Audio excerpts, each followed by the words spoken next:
So I finally watched Wonka, and it was actually so much better than I expected. I absolutely love the 1971 Gene Wilder version of Willy Wonka, so I was really skeptical of this new Wonka movie, especially when I saw the trailer. So quiet up and listen down. Nope, scratch that, reverse it. I really wasn't sure about Timothée Chalamet taking on this iconic role, as the trailer didn't do him justice in my opinion. But I am happy to report that I thoroughly enjoyed Wonka. It's a really sweet family film which has loads of heartwarming messages and some really fun comedy scenes. It has a great cast with quite a lot of recognisable British actors like Hugh Grant, Rowan Atkinson, Olivia Colman and Matt Lucas. I am not at all the biggest musical fan, but I still really enjoyed the songs in this movie. They blended really well into the magical narrative of this film and were actually quite catchy too. Wonka really took me by surprise, and I still feel shocked with how great it was. Wonka tells the origin story of a young and poor Willy Wonka who has dreams of opening a chocolate store. He soon discovers that the chocolate industry is run by a cartel of greedy chocolatiers who sabotage Wonka's hopes and dreams every step of the way. The story is filled with so many fascinating and eccentric characters like Mrs. Scrubbit and Bleacher. They were honestly two of my favourite characters, and every time they were on screen, you just knew it was going to be something special. They both just worked so well together and had so much charm. It was also really great seeing Rowan Atkinson play a really devious character.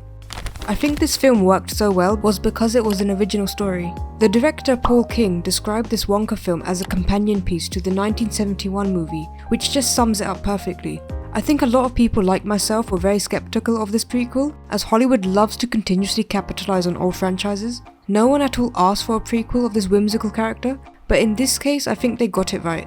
Having Wonka as a completely original story really helped to sell it and gave it so much more room to be creative. There were still some nostalgic moments like using the Pure Imagination music track, having an Oompa Loompa, and seeing the chocolate shop as a sort of homage to the chocolate factory in 1971. All of these elements really helped to not make this movie just another generic prequel. It felt that there was a lot of love, care and attention to detail added to this film, which made it far more enjoyable to watch.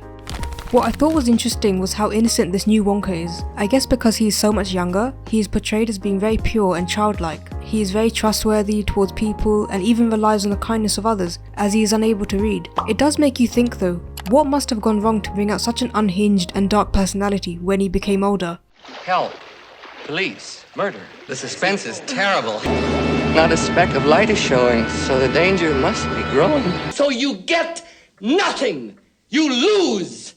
Good day, sir! It makes sense that this younger Wonka doesn't have this psychotic behaviour yet, as this is a prequel, so it was interesting to see a calmer and less intense character. Timothée Chalamet did a great job in portraying Wonka. He managed to add the quirky and eccentric traits we are all familiar with, but it still felt interesting and new. I think some of his lines felt a little bit too cheesy, but other than that, he was still really great in this role. I would rate this movie a solid 8 out of 10. It has a wonderful backstory about Wonka and fleshed his character out so much more. The side characters were also so great and also had really interesting and fun backstories. The comedy throughout was also a nice addition to keep the movie light and uplifting. It is a film I would definitely recommend, even for people who are not musical fans like myself. Have you seen Wonka yet? I would love to know all your thoughts and opinions, so please do drop me a comment below. Thank you for watching and see you on the next one.